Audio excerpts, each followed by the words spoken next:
स्वागत है आप सभी का एकेडमी विंग्स के यूट्यूब चैनल पे। आज हम लोग स्टार्ट करने वाले हैं इंडियन पॉलिटी का एक बहुत ही important topic, right to equality, जो कि हमारे फंडामेंटल राइट के अंतर्गत आता है। हम लोगों ने फंडामेंटल राइट का जो इंट्रोडक्शन था उसको पिछले वीडियोज में देख लिया है, तो हम लोग स्पेसिफिकली जो अलग अलग जो फंडामेंटल राइट्स है उसके ऊपर आते हैं। तो राइट टू इक्वलिटी जो कि पहला आर्टिकल है फंडामेंटल राइट हमारा, आर्टिकल 14 टू आर्टिकल 18, आर्टिकल 14 से आर्टिकल 18 तक ये आता है। इसके अंतर्गत जो पहला आर्टिकल आता है वो है आर्टिकल 14। ये हमारा इक्वलिटी बिफोर लॉ और इक्वल प्रोटेक्शन ऑफ लॉज, यानी कि जो पहला जो हमारा आर्टिकल है वो कौन सा है, आर्टिकल 14। इस आर्टिकल 14 के अंतर्गत जो पहला फंडामेंटल राइट है हमारा वो क्या है, equality before law and equal protection of laws. अब इसका क्या मतलब होता है इसको हम लोग समझेंगे। सबसे पहले तो एक फैक्चुअल इंफॉर्मेशन यहाँ जान लेना जरूरी है कि ये जो इक्वलिटी बिफोर लॉ का कंसेप्ट है ये ब्रिटेन के संविधान से हमारे देश में लाया गया। हमारे जो कॉन्स्टिट्यूशनल जो मेकर्स, जो कॉन्स्टिट्यूशन मेकर थे, जो संविधान निर्माता थे, उन्होंने ब्रिटेन के संविधान से इक्वलिटी बिफोर लॉ का जो कंसेप्ट था उसको वहां से इंस्पायर होकर के अपने संविधान में इसको डाला था। उसके बाद इक्वल प्रोटेक्शन ऑफ लॉज, ये कानून का समान संरक्षण। इक्वल प्रोटेक्शन ऑफ लॉज का मतलब क्या होता है कि कानून का समान संरक्षण।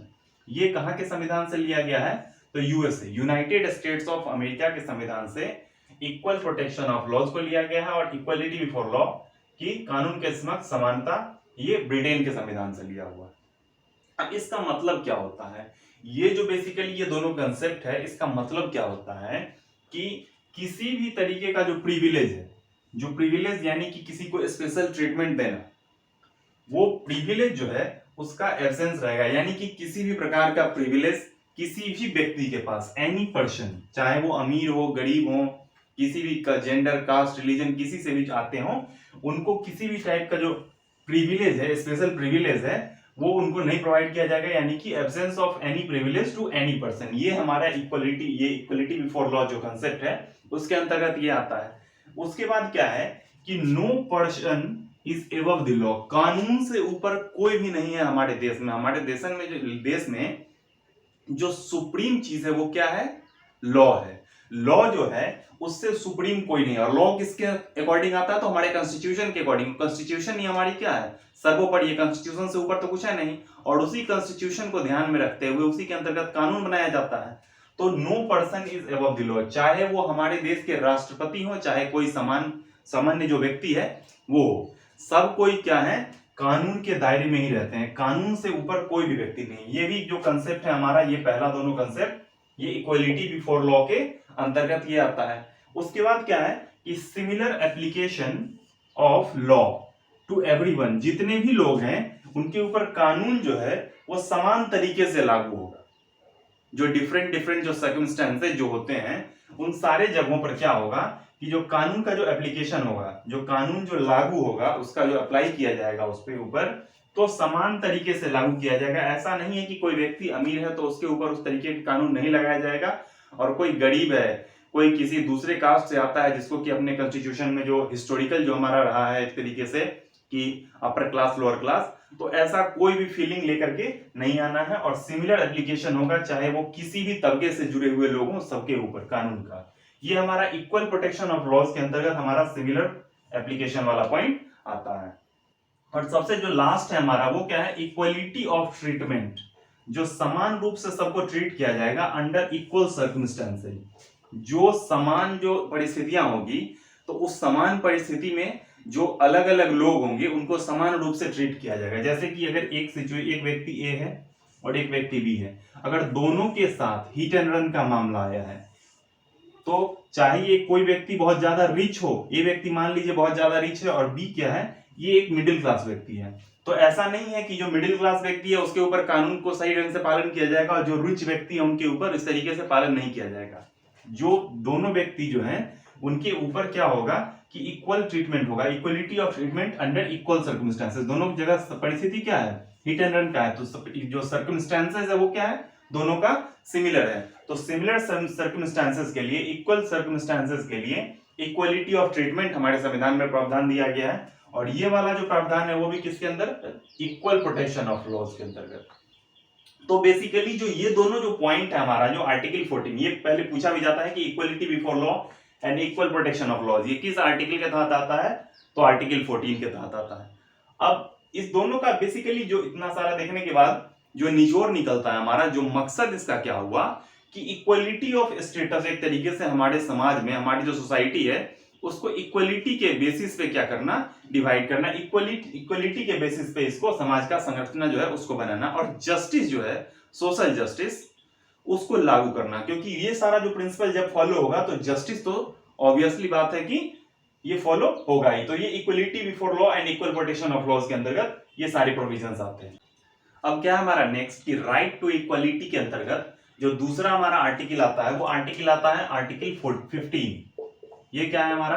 आर्टिकल 15। आर्टिकल 15 के अंतर्गत क्या आता है कि prohibition of discrimination on grounds, कुछ ग्राउंड्स दिए गए हैं, कुछ जो ऐसी जो ऑब्लिगेशंस दिए हैं उसके आधार पर किसी भी तरीके का डिस्क्रिमिनेशन जो है उसको प्रोहिबिट किया गया है, वो नहीं किया जा सकता है। वो कैसा ग्राउंड है? रिलीजन, रेस, कास्ट, सेक्स और प्लेस ऑफ बर्थ। ये जो सारे ग्राउंड्स है, इन ग्राउंड्स के आधार पर क्या हो सकता है कि डिस्क्रिमिनेशन यानी कि भेदभाव नहीं किया जा सकता है। इस तरीके का किसी भी भेदभाव जो है उसके ऊपर रोकथाम लगाई हुई है, इसके ऊपर प्रोहिबिशन है। इसमें एक और शब्द जो हमारा आया हुआ है बीच में वो है ओनली।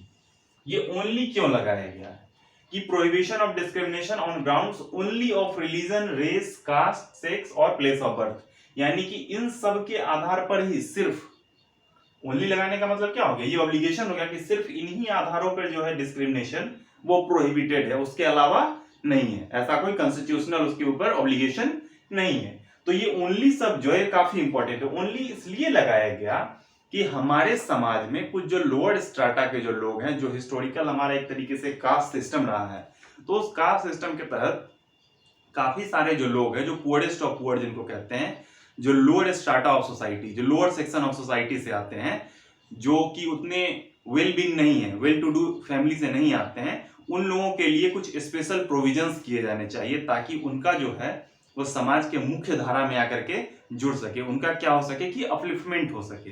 तो इन्हीं चीजों को ध्यान में रखते हुए ये जो शब्द लाया गया हमारा ओनली, कि सिर्फ इन्हीं आधारों पर डिस्क्रिमिनेशन नहीं हो सकता।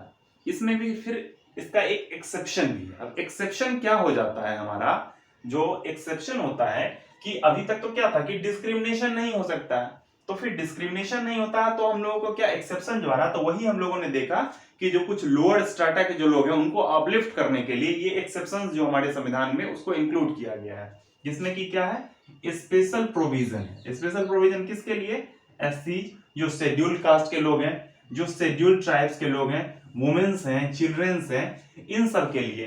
बेसिकली क्या कहने का मतलब हुआ कि जो सोशली और एजुकेशनली जो बैकवर्ड जो क्लासेस हैं उन सब के लिए क्या, या फिर एससी हो गया, एसटी हो गया, वुमेन, चिल्ड्रन, इन सब के लिए क्या होना चाहिए कि कुछ स्पेशल प्रोविजन होना नहीं चाहिए। हमारे संविधान में ऑलरेडी इंक्लूडेड है और टाइम टू टाइम इसका जो होता है वो रिव्यू करके बढ़ाया और घटाया भी जाता है। इस तरीके के कानून लाए जाते हैं। ये क्यों लाया जाता है? ताकि जो उनका अपलिफ्टमेंट है वो हो सके, जो ऐसे क्लास से जो लोग आते हैं उनका अपलिफ्टमेंट हो सके। अपलिफ्टमेंट हो सके तो इसमें क्या क्या प्रोविजन दिया गया? प्रोविजन ये दिया गया है कि जो एससीज हैं, एसटीज हैं, इन सब के लिए क्या किया गया है कि कुछ रिजर्वेशन की व्यवस्था की गई है। एजुकेशनल इंस्टीट्यूशन में उनका जो एडमिशन होता है उस वक्त जो कुछ फीस में जो कंसेशन होता है वो दिया जाता है। साथ ही साथ कुछ सीट्स को रिजर्व कर दिया जाता है ताकि कुछ कम वेटेज ऑफ मार्क्स का जो वेटेज होता है वो कुछ कम हो सके और उसके ऊपर भी उनका जो दाखिला है वो उसमें हो जाए। इसके अलावा महिलाओं के भी उत्थान के लिए भी जो वुमेन एम्पावरमेंट है, इस चीज को ध्यान में रखते हुए भी सरकार क्या करती है कि बहुत सारे जगहों पर सीट्स को रिजर्व कर देती है ताकि जो महिलाएं हैं वो आगे आ सके उन चीजों में। और ये चीज जैसे कि अगर हम लोग बिहार का एग्जांपल देखें तो बिहार में किसी भी गवर्नमेंट जॉब में क्या महिलाओं के लिए एक अच्छी खासा जो है 33% जो अमाउंट है वो क्या है, सीट जो है वो रिजर्व दिया जाता है। तो ये क्या है, वुमेन एम्पावरमेंट के लिए एक अच्छा कदम है। इसी तरीके से अगर चिल्ड्रंस के बारे में देखे जाए तो फ्री एंड कंपलसरी एजुकेशन का जो कंसेप्ट है हमारा up to the age group of 14 years, तो ये फ्री एंड कंपलसरी एजुकेशन जो है ये चिल्ड्रंस के लिए, ताकि जो बच्चे हैं वैसे बच्चे जो है वो जो स्कूल की तरफ नहीं आ पाते हैं, जो उतने वेल टू डू फैमिली से नहीं है, तो उनके लिए इस टाइप का कंसेप्ट लाया जाता है ताकि ये सारे लोग जो हैं वो उनका अपलिफ्टमेंट हो सके। तो ये क्या हो जाता है, एक्सेप्शन हो जाता है किस चीज पे कि किसी भी टाइप का जो भेदभाव होगा वो नहीं होना चाहिए। तो इन सब इस मामले पे क्या होता है, ये एक्सेप्शन है, लेकिन एक्सेप्शन यहाँ पर क्या है, ये हमारे सोसाइटी के लिए जरूरी है।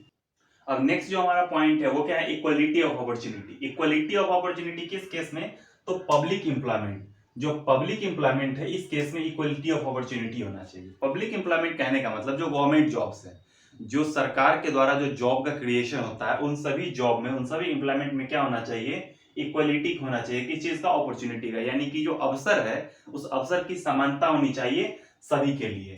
इसमें किसी भी टाइप का जेंडर के बेस पे, caste, religion, sex, date of place of birth या फिर रेसिडेंस, इन सब के आधार पर क्या होता है कि हमको डिस्क्रिमिनेशन नहीं करना चाहिए। डिस्क्रिमिनेशन जो है उसको मतलब एक तरीके से बैन किया गया, उसको नहीं लेकर के चला गया, इक्वलिटी ऑफ अपॉर्चुनिटी रखा गया। यानी कि हमारे संविधान में क्लियरली मेंशन्ड है कि इन आधारों पर आप क्या कर सकते हैं, किसी भी टाइप का डिस्क्रिमिनेशन नहीं कर सकते हैं पब्लिक एम्प्लॉयमेंट में। ये किस आर्टिकल के तहत आता है, तो ये आर्टिकल आता है आर्टिकल 16 के तहत।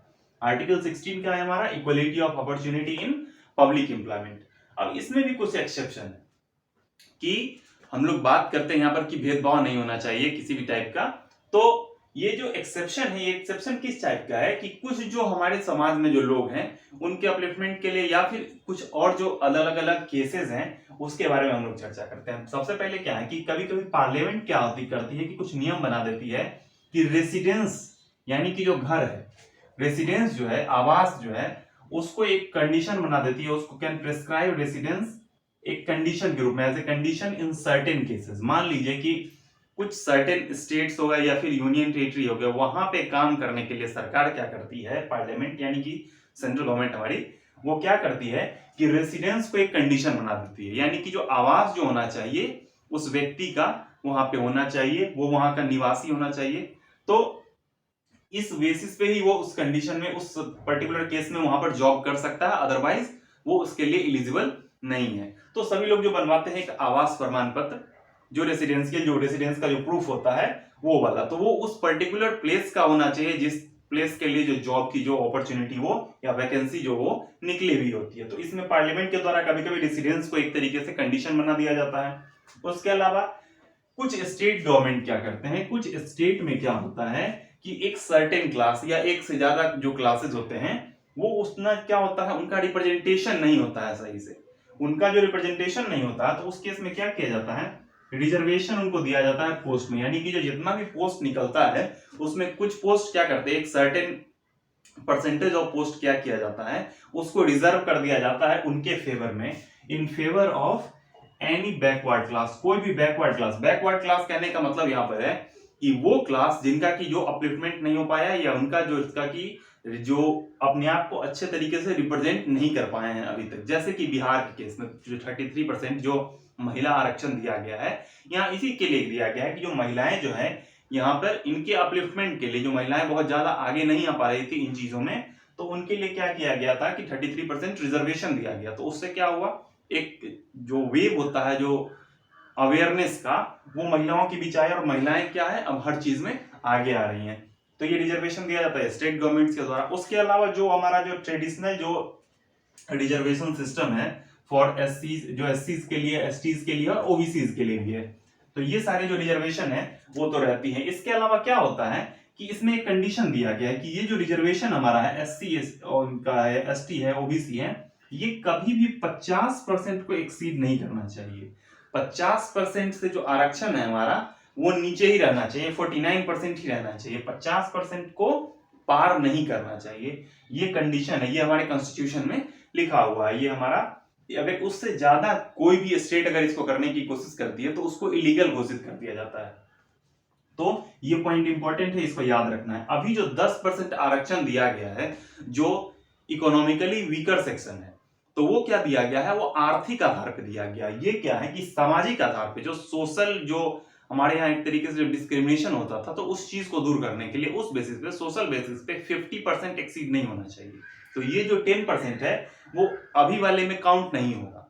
इसलिए काउंट नहीं होगा क्योंकि ये इकोनॉमिक वीकर सेक्शन, जो आर्थिक रूप से जो पिछड़े लोग हैं उनको दिया गया है, इसलिए ये इस लॉ को वायलेट नहीं करता है। तो इस तरीके से जो हम लोगों ने कुछ जो आर्टिकल्स थे राइट टू इक्वलिटी के तहत उसको देखा। इससे आगे के प्रोविजन को हम लोग नेक्स्ट वीडियो में देखेंगे। Thank you.